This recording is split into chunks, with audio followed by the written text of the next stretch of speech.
I'm Jameson, the Kilted Hiker, and on this channel we explore the wild corners of Cascadia. Sometimes. Now I have a confession to make. Although I've lived in the Pacific Northwest my whole life, and Whistler is only about a 3.5 hour drive from my house, I've never been there. I just kind of always figured it's where the richier crowd and the city dwellers went to escape for the weekend, and while it's definitely all that, it's also something else entirely. So in this episode, we'll be visiting Whistler in summer, riding those gondolas, hiking those alpine trails, eating at expensive, at least to us, restaurants, and even ziplining through river valleys. That's right, we're being tourists, and experiencing Whistler exactly the way it was designed to be experienced. So let's climb aboard this gondola and see where the heights take us.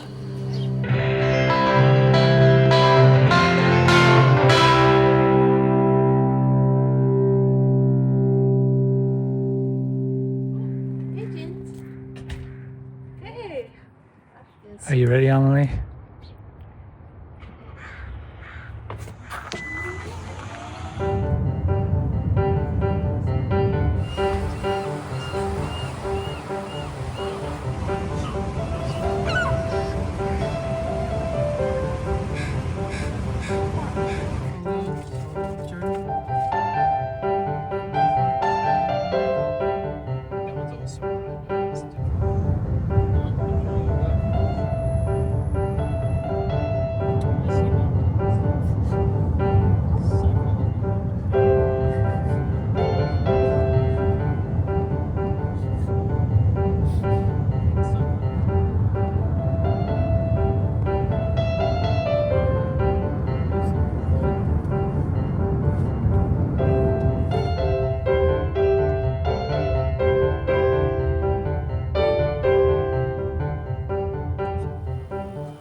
The drive up was pleasant and smooth. We stopped in the lovely little town of Squamish to wander through the farmers market and pick up supplies for the weekend. Once a logging and mining town, Squamish has reinvented itself as one of North America's premier outdoor recreation destinations, known today as the adventure capital of Canada. Sitting between towering granite walls and the waters of Howe Sound, it's become a mecca for climbers, mountain bikers, sailors, and hikers.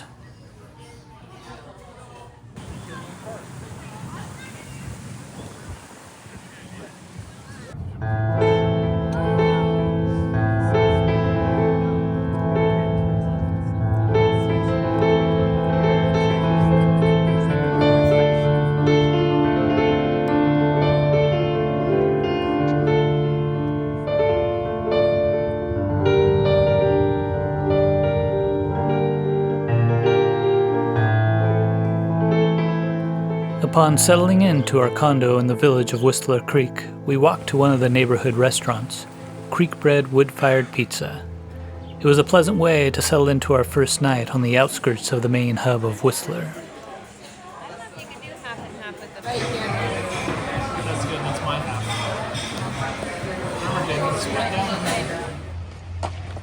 Up bright and early to stay ahead of the crowds, we drove the 5-minute trip into town to spend the day on the mountain. As fate would have it, this particular weekend coincided with one of the biggest mountain biking festivals in the world, Crankworx Whistler. This 10-day event draws enthusiasts and professionals from all over the globe for competitions, expos, and demonstrations. It was a lot of fun watching these adrenaline junkies fly through the landscape. We decided to take the gondola up Blackcomb Mountain first. It was fun watching the valley below widen and reveal itself as we climbed ever higher.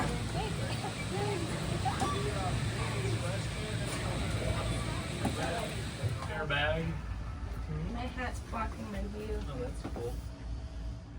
Can you like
Whistler itself owes its name to one of the mountain's original residents. Before the ski resort existed, locals called the peak Whistler Mountain because of the high-pitched whistles made by the hoary marmots that inhabit these alpine meadows. The marmots are still here today, and if you're lucky, you'll hear one long before you spot it.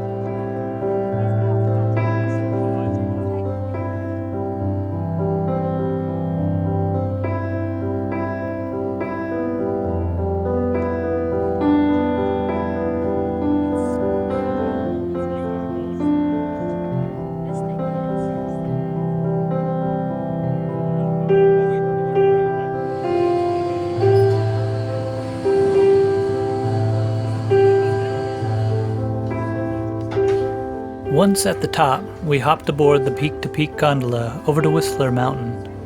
The plan was to ride and hike our way to the furthest point before the crowds got too big and slowly work our way back, exploring some of the many trail circuits along the way.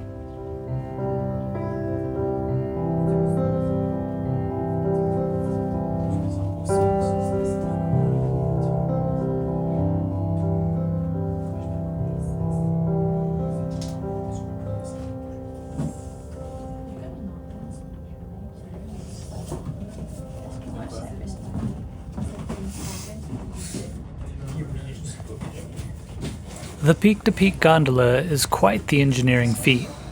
Opened in 2008, it spans over 4.4 kilometers between Whistler and Blackcomb Mountains and holds the world record for the longest unsupported span of any lift of its kind, stretching more than 3 kilometers between towers.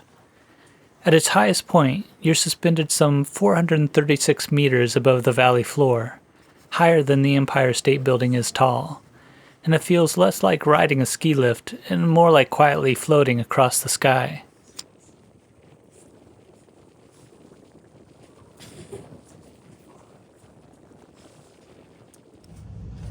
Why do you have two circles? That's weird. Yeah, it was crazy about that. Tuscan. Look at our shadow.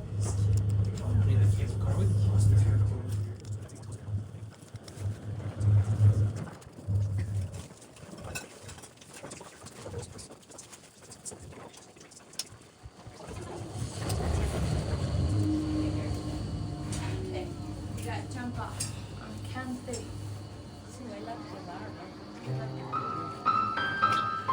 Once over on Whistler, we quickly oriented ourselves and decided to hike over to one more chairlift that would take us up as far as we could go. It was still morning, so the heat of the day had yet to descend on us, but it was shaping up to be a warm one.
Lift.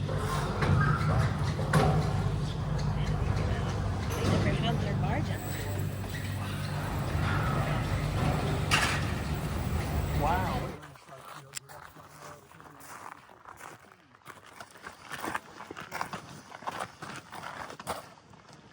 Finally reaching the summit area, we took in the skyline, fully appreciating the clear weather and surrounding peaks.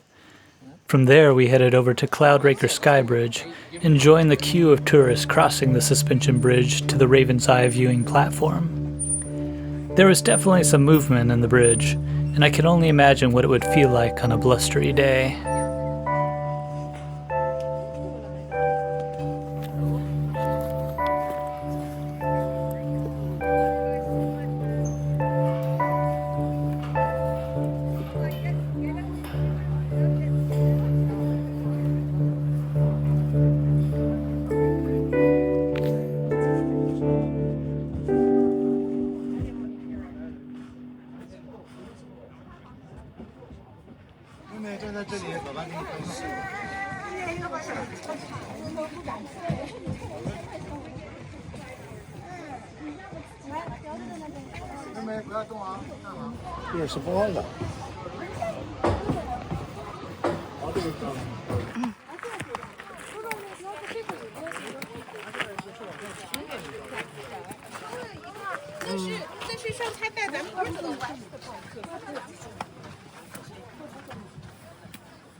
After taking in the area from the viewing platform, we followed the path back toward the lift. We made sure to pack plenty of water, sunscreen, and snacks for the day. We found a nice loop trail and spent some time taking in the spectacular views from all sides. We're here at the top of the last lift up here on Whistler, so we're going to do the summit hike. So it's about 1 mile, 40 minutes or so. Got a nice breeze up here today, but the sun is shining.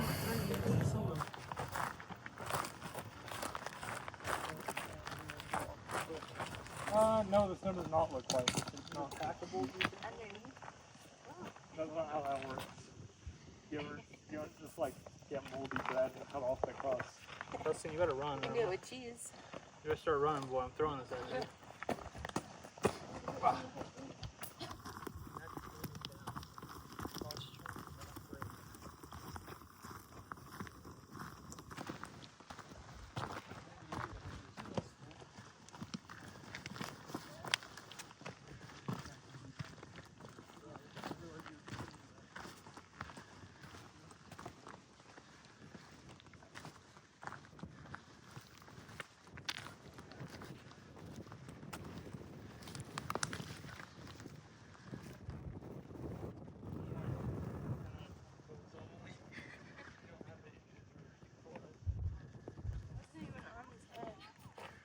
Exactly.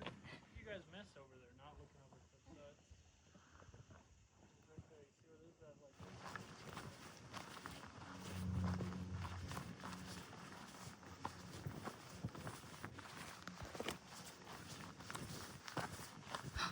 Oh, a creature.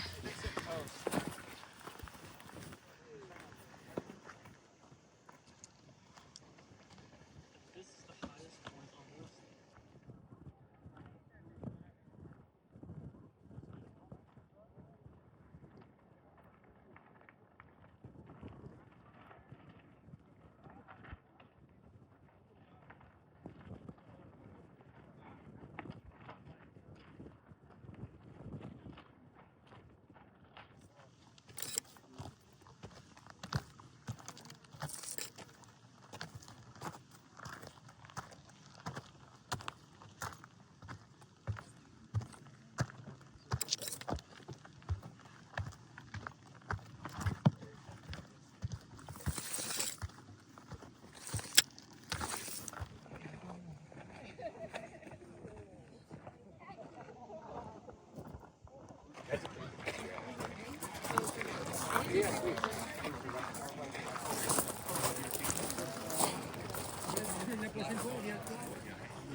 This lift, you ski down around, and there's that chute over here to the left. Well, I've Just a had- cut in the tree and in the rocks. You can I've see. had to go down because I broke my ski.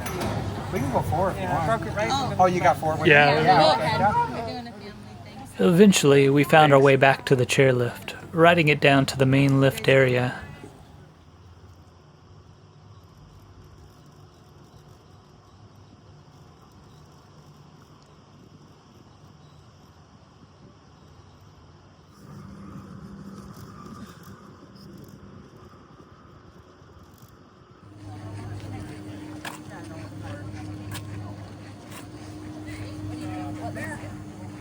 After a quick stop for gelato from one of the concession stands, we hopped back onto the peak-to-peak gondola and returned to Blackcomb Mountain.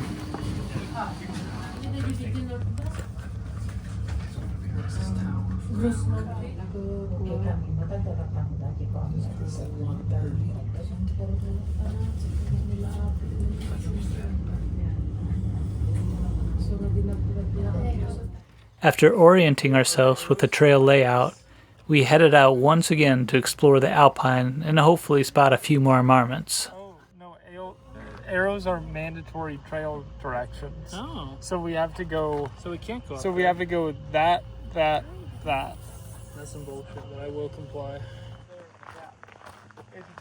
In the gap on the rock.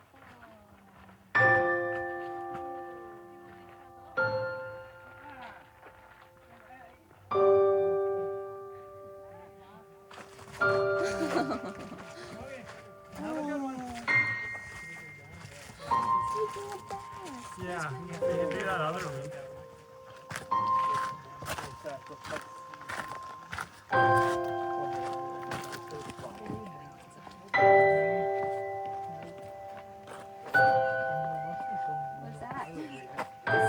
I heard it. Did you hear the whistling? I was just whistling.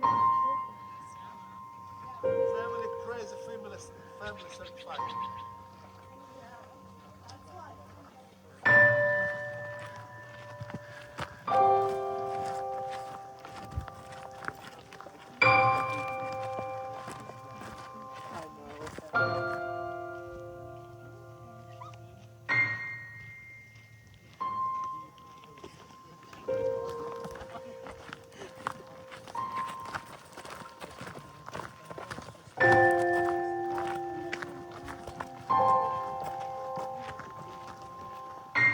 Trail, promise? Yeah, we're going up on Marmot Trail.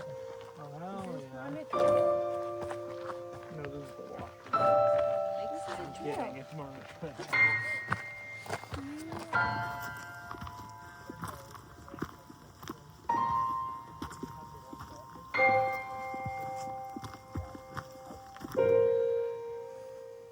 It looks like a crash from a distance. Huh? At the top of the mountain. Oh, yeah. So earlier today, we were up on Whistler Mountain on the Sky Bridge, which is way up there. Let's see if I can zoom in. Way up on the top there.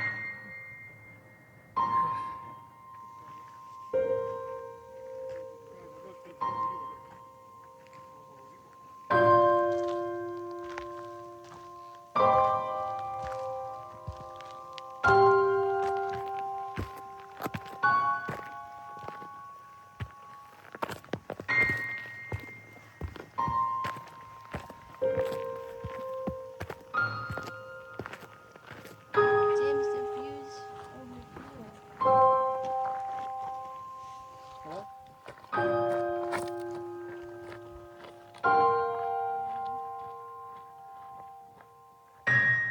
It's not moving. I think I killed it. Be free. Fly. Fly. I know you can. I saw you doing it earlier. Go in.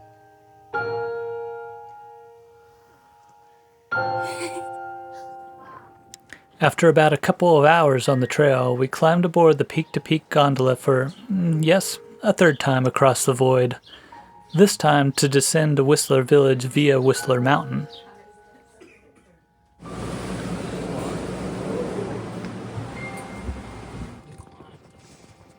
It requires too much thinking.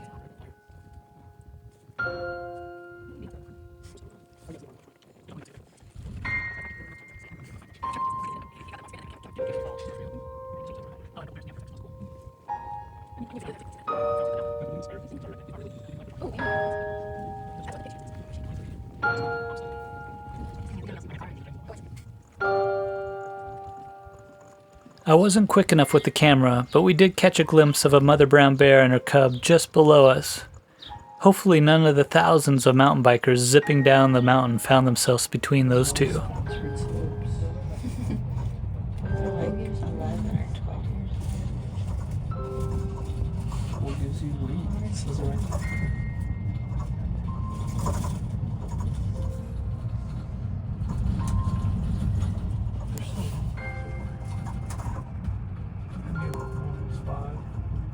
I will sleep through that.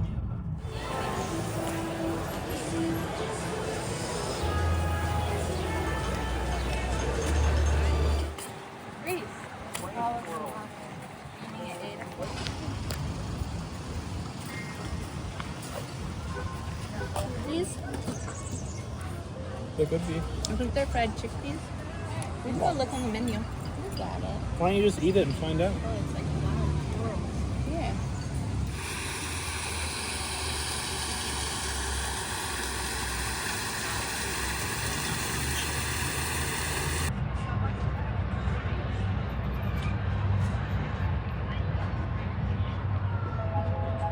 Day 3 brought us down the east side of the valley to Superfly zip lines. To kill some time, we threw a few axes. See? He just, he did well. I like how it looks like it goes to either side, generally. Again, Murthy, you have to wait until you've done this. Get the zip line. Yeah, good, thanks. Oh. I hit You it still with have the... to, you still have to. I'm just gonna, yeah, It's I'm just really gonna hard. go It's quick. still 6. I'll do it right now.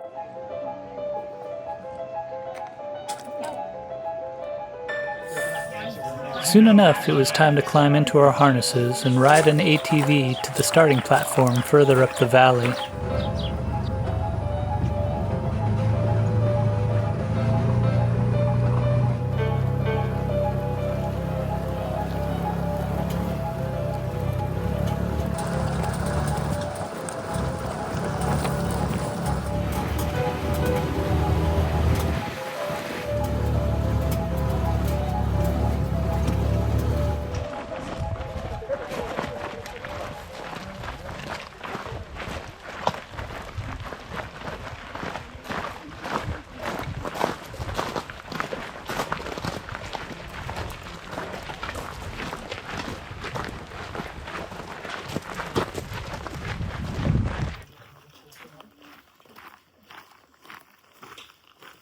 But yeah, if we all just want to bunch up towards the end of the platform here. Say goodbye to Cypress. Never gonna see you again. We don't care about you. We already forgot. The first run was the highest, carrying you some 200 meters above the valley floor.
The second run was the longest, stretching 1.3 kilometers and making it one of the longest year-round zip lines in North America.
The third was the fastest, with record speeds supposedly topping 90 kilometers per hour.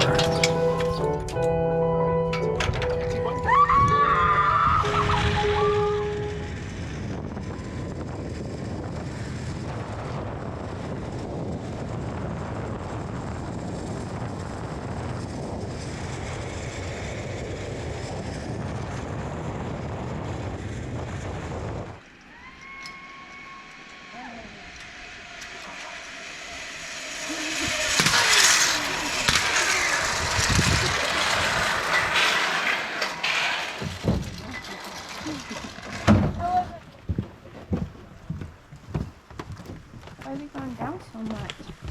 I thought Ziplines were supposed to go up.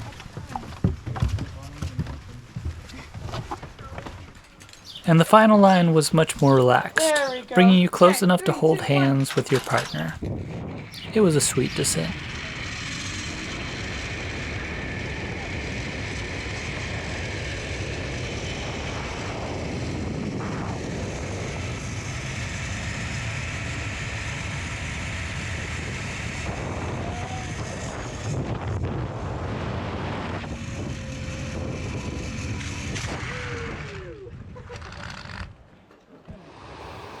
After our Superfly adventure, we continued north to Nairn Falls Provincial Park, just outside of Pemberton. This beautiful 170-hectare park protects a dramatic section of the Green River, whose emerald waters originate from glaciers and snowfields in the coast mountains before eventually joining the Lillooet River.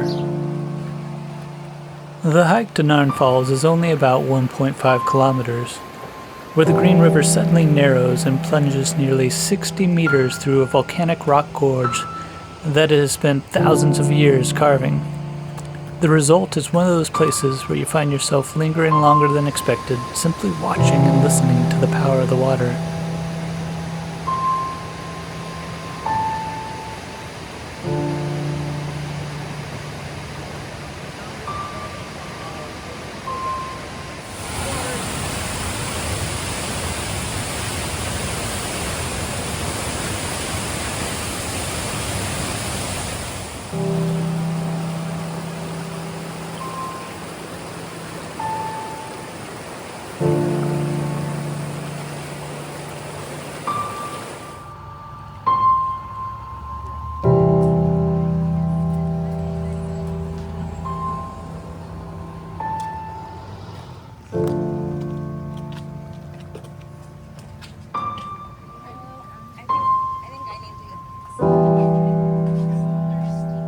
We spent some time walking around the quaint little village of Pemberton, but ultimately decided to head back to Whistler for dinner at the Mongoli Grill.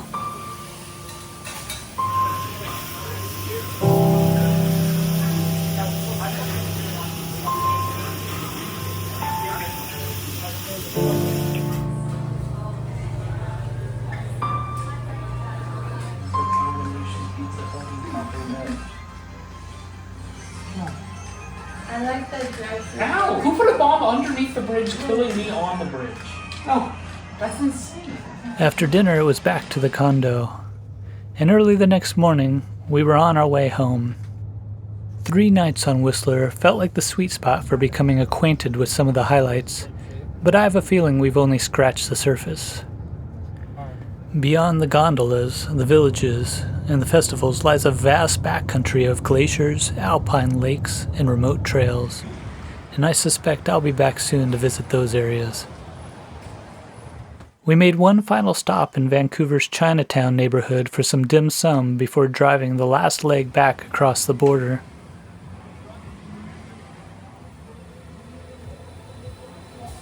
Sometimes the tourist destinations become tourist destinations for a reason, and every now and then it's worth setting aside your assumptions and simply going to see what all the fuss is about. As always, thanks for coming along on this adventure, and we'll see you on the next episode.